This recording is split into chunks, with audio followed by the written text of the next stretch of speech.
But there is one way in this country in which all men are created equal. There is one human institution that makes a pauper the equal of a Rockefeller, the stupid man the equal of an Einstein. That institution, gentlemen, is a court. It can be the Supreme Court of the United States, or the humblest J.P. court in the land, or this honorable court which you serve. Our courts have their faults, as does any human institution. But in this country, our courts are the great levelers, and in our courts, all men are created equal. Hello, and welcome back to Hope is Kindled, the podcast where we search the pages of literature, history, and philosophy for the fire of meaning, truth, and, yes, hope. Today's episode is one that has taken time, care, and deep thought to shape. Because the novel at its center is not just an American classic, it's a moral compass, a song of justice, a memory, and a mirror. Today, we reflect on To Kill a Mockingbird by Harper Lee.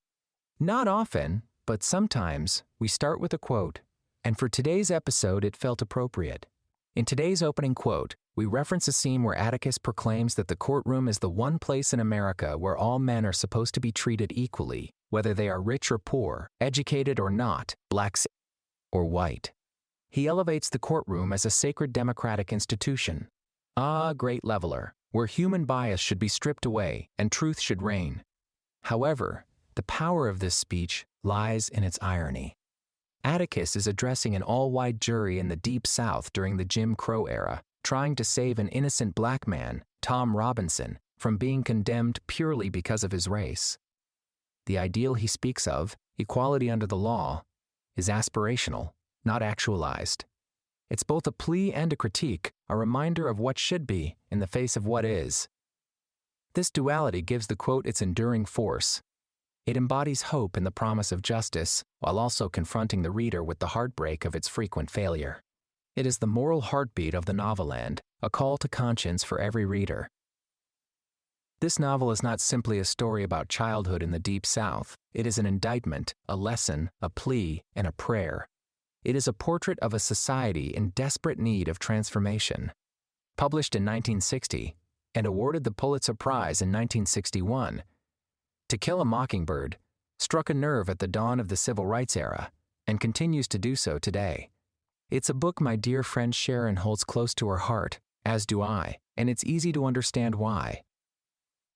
The story it tells of a principled man named Atticus Finch and his brave defense of a black man wrongly accused of a heinous crime feels as urgent today as it did then.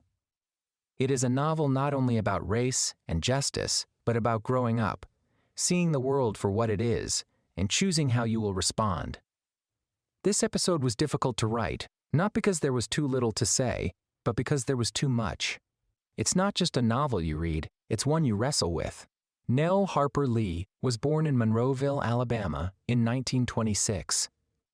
She was a tomboy, fiercely intelligent, deeply private, and had an enduring friendship with her childhood neighbor, Truman Capote, who would go on to write in cold blood. Lee's father was a lawyer, much like Atticus, and her hometown experiences would inspire Maycomb. Harper Lee wrote only one novel for most of her life. That's all she needed. To Kill a Mockingbird gave America a voice it desperately needed. Quiet, measured, moral, and brave. Though Go Set a Watchman was published later, controversially, most readers and scholars rightly view Mockingbird as her true masterpiece. The novel is set in the 1930 during the Great Depression, but it was published in a very different time, right at the cresting wave of the Civil Rights Movement. The historical layering is intentional. Harper Lee forces the reader to confront how little had changed in 3 decades, and, heartbreakingly, how much work still remained even after publication. The unjust trial of Tom Robinson echoes the real-life trials of the Scottsboro Boys in Alabama in the 1930s, 9 black teenagers falsely accused of raping 2 white women. The cultural blindness and virulent racism of Maycomb are not abstractions, they're painfully real, drawn directly from the world Lee lived in. And what is both devastating and brave is that Lee doesn't offer us the comfort of a happy ending. Tom is convicted. He dies. The town moves on. It's a reminder that in the real world, justice doesn't always win, and that's precisely why we must keep fighting for it. When we first read To Kill a Mockingbird in Ms. Peters' sophomore English class, we all chuckled at the name Boo Radley. It sounded like something out of a cartoon or a Halloween joke we weren't quite in on yet. There was a kind of nervous laughter in the room, the kind that comes before you realize just how deep the waters are. But that laughter didn't last long. We were quickly swept into the extraordinary plot, Scout's bold, innocent voice, the gravity of the trial, the questions about justice, race, and humanity. And Boo Radley? By the end, he wasn't just a name to giggle over. He was a symbol of misunderstood kindness, a quiet figure of protection and mystery, and one of the most unforgettable characters any of us had ever encountered. From a psychological lens, Atticus Finch is one of the most remarkable characters in American literature. He's not perfect, but he is principled. And more than anything, he is a parent who leads by example. He teaches Scout and Jem not just about the law, but about courage, empathy, and moral strength. He says, "You never really understand a person until you consider things from his point of view, until you climb inside of his skin and walk around in it."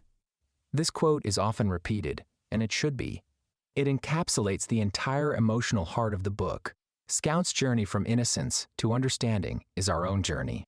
She begins by seeing the world in black and white, good and evil, right and wrong. But through the events of the novel, she begins to perceive nuance, systemic injustice, and the cost of silence. Even Boo Radley, the mysterious recluse next door, becomes a symbol of this journey. What begins as fear of the unknown transforms into a deeper, compassionate understanding. And that is the lesson. It is only by seeing each other clearly, by choosing empathy over fear, that we can create a better world. Harper Lee's To Kill a Mockingbird does not stand alone. It reverberates with the emotional, moral, and literary architecture of many of the books we've already explored on Hope is Kindled. Each connection reminds us that great literature exists in conversation with itself across time, and that the truths we discover are never isolated. They are layered, refracted, and constantly unfolding. Atticus Finch shares unmistakable moral kinship with Jean Valjean from Les Misérables, Santiago from The Old Man and the Sea, and Jake Brigance from A Time to Kill. These are men who live not by shouting into the void, but by holding a line, firm, patient, and unwavering, against the encroaching tides of injustice. Like Atticus, Jake Brigance stands before a biased Southern courtroom, pleading for the humanity of a black man condemned by a system steeped in hatred. Where Valjean offers his life's redemption through compassion, and Santiago wrestles with the universe's indifference, Atticus shows that integrity in the face of moral compromise is itself an act of revolution. Scout's evolving worldview mirrors the quiet transformations of characters like Pip in Great Expectations and Chief Bromden in One Flew Over the Cuckoo's Nest. Each begins trapped by immaturity, delusion, or systemic deception, but through suffering, observation, and hard-won clarity, they come to see the world as it is, and in that confrontation, find their voice. Scout's recognition of Boo Radley as a kind protector, rather than a monster, is no different from Chief Bromden's decision to finally speak after years of silence, or Pip's realization of how deeply he misunderstood kindness, status, and loyalty. These are awakenings. They are necessary to become whole. The trial and conviction of Tom Robinson echo hauntingly with Tom Robinson's literary cousin, Carl Lee Haley, in A Time to Kill, both condemned in a court of law by the color of their skin and the prejudice of their era. These legal dramas pull no punches in showing how supposedly civilized systems become monstrous when they fail to recognize the basic humanity of the people within them. Similarly, Yossarian in Catch-22 confronts a military machine so absurd and self-consuming that it no longer even notices the lives it devours. Yossarian and Atticus may seem like opposites, one a weary cynic, the other a principled optimist, but both fight, in their own way, to resist the normalization of cruelty. Each character is trapped in a system that punishes reason, truth, and decency, yet they persist. The Odyssey reminds us that every journey is one of self-definition.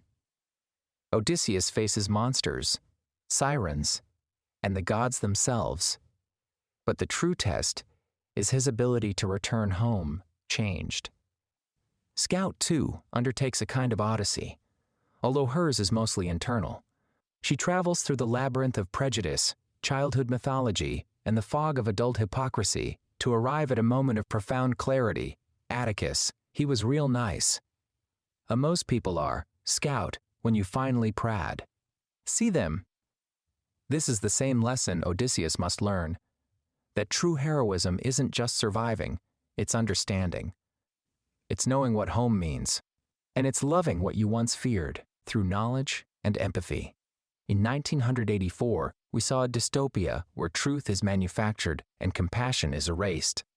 While To Kill a Mockingbird is set in a very different world, it quietly warns us of a similar danger, that when institutions lie, when courts become complicit in cruelty, and when truth is optional, society is already halfway to ruin. The world may not need telescreens if it already has silence, shame, and fear. In our current climate, with renewed battles for racial equity, voting rights, and dignity under the law, To Kill a Mockingbird remains deeply relevant. It is not a relic, it's a litmus test.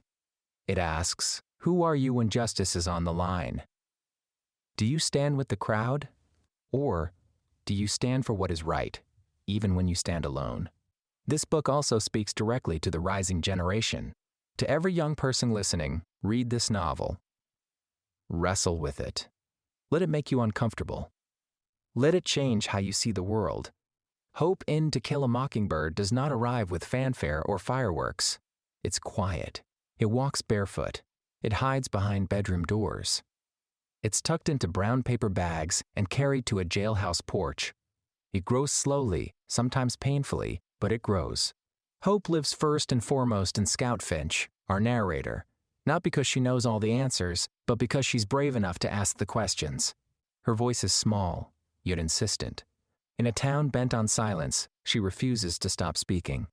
As a child, she doesn't yet understand the systemic machinery of racism and injustice, but she instinctively knows when something is wrong. Her journey from naivete to understanding isn't cynical, it's illuminating. And by the novel's end, when she finally sees Boo Radley not through gossip, but through the lens of empathy, she becomes the very hope we are meant to hold on to, a hope born from perspective. Scout reminds us of what it means to stay curious, to challenge inherited prejudice, and to grow, unafraid of discarding old ideas that no longer serve what is just. Hope also lives in Atticus Finch, who stands not as a saint, but as a quiet revolutionary. He does not raise a fist or start a march. Instead, he teaches by example, reading to his children, defending a man he knows he cannot legally save, and believing that morality must not be sacrificed at the altar of comfort. When he tells Scout that the one thing that doesn't abide by majority rule is a person's conscience, he is offering her and use a manifesto of hope. Atticus knows the court will convict Tom Robinson. He knows Maycomb may never change. And yet, he fights. Not for victory, but for dignity, for truth, for the future. Hope isn't in winning. It's in not quitting, even when you know the odds. It's in fighting with your back to the wall, as Hemingway might say, and still finding a reason to stand up straight. Hope tiptoes onto the page in the form of Boo Radley, long thought to be a specter or a danger. But in one of the most cathartic moments in American literature, Boo emerges not as a monster, but as a guardian angel. He saves Scout and Jem not out of obligation, but out of love. In his silence, he has seen everything and judged nothing. That transformation, from feared outsider to beloved protector, symbolizes a greater hope, that the other we have been taught to fear is often the very soul we need to understand. That we can unlearn hate. That we can redeem the misunderstood. That we can learn to see people clearly and love them better for it. But perhaps the deepest well of hope is not in the story, it is in you, the reader. End quote. Hope lives in the moment you close the book, sit in stillness, and realize, I want to be better than this world we were handed. Hope lives in the choice to speak up when someone is being dismissed, when a lie is being told, when justice is being eroded. Hope lives in teaching your children the lessons that Atticus gave Scout, in telling stories that humanize, in standing for truth when it's hard, in holding compassion as your compass. It is found in every teacher who puts this book on a syllabus and tells a room full of young minds, think, feel, care. It's found in every person who passes this novel on, saying, read this. You'll understand something more about people, about yourself. To Kill a Mockingbird holds hope not in spite of America's flaws, but because it insists those flaws must be faced. It tells us the American dream is not dead, but it is fragile. It must be protected. It must be earned. And just as like hope is a muscle, it must be exercised, sharpened, fought for. That's why To Kill a Mockingbird remains relevant. That's why it matters now. Because justice, empathy, truth, and love, they are not static ideals. They are daily choices. They are habits. They are acts of rebellion. And if Scout can learn that, so can we. As I stated earlier, Sharon often reminds me of the significance and the power of this book. Its beauty, its power, its necessity. As a father, as a storyteller, as a human being trying to walk with purpose through this complex world, I return to this book again and again to be reminded that hope is not loud or easy. It is a choice, a decision, a moral compass. And hope lives in the metaphor of the mockingbird, a creature that does no harm, that asks for nothing, and gives the world its song. It's a sin to kill a mockingbird, Atticus tells his children, because they represent innocence, music, and unprovoked grace. Elizabeth Gilbert, in Big Magic, writes about how creativity is an act of joy made in concert with others, how it is best when shared, unbidden, and generous. She speaks of the beauty that comes when voices lift together, making harmony not for recognition, but for the love of the song. That is what mockingbirds do. As Victor Hugo once wrote in Les Misérables, even the darkest night will end and the sun will rise. When hope is gone, songs remain. This is the very essence of To Kill a Mockingbird. When justice fails Tom Robinson, when Maycomb chooses fear over fairness, when the verdict is delivered and the system bends to prejudice, Atticus still plays his tune. He picks up his briefcase. He bows his head. And he tries again tomorrow. Because hope doesn't always roar. Sometimes it just keeps singing. Hope lives in every reader who, after closing the book, chooses to be better. Who chooses empathy over assumption, action over silence, and accountability over apathy. Who sees injustice not just as a sad story from the past but as a challenge in the present. Who joins the chorus, like the mockingbirds Gilbert speaks of, not to be heard, but to keep the music alive for those who still can't sing. So, let us be like Atticus, standing up, singing, even when we stand and sing alone. We may inspire others to join us. And so, we arrive at a threshold we knew we would reach, eventually. But getting here had to be earned. We walked through shadows with Dostoevsky, faced dragons of madness and war with Homer and Heller, dreamt with Whitman, and wept with Wiesel. Each step in this podcast has kindled a light, small, flickering, but enduring. And now, with To Kill a Mockingbird, we arrive at one of the most important chapters in our shared journey, not just a story of the American South, but of the American soul. This work, this remarkable quiet force, had to be included. Not merely because it's canon, not because it appears on school syllabi, but because it is a mirror held up to a nation still wrestling with its conscience. It is a child's voice calling out across time, asking the oldest question we know. Is it possible to do the right thing, even when the world tells you not to? We had to arrive here, because To Kill a Mockingbird is more than literature. It is testimony. It speaks for those who have been silenced. It reminds us that justice is not about vengeance, but about understanding. It teaches us that courage isn't just wielding a weapon or leading a charge at standing firm when you know you'll probably lose. That's why Atticus Finch matters. That's why Scout matters. And that's why, above most other works, this novel had to be part of Hope is Kindled.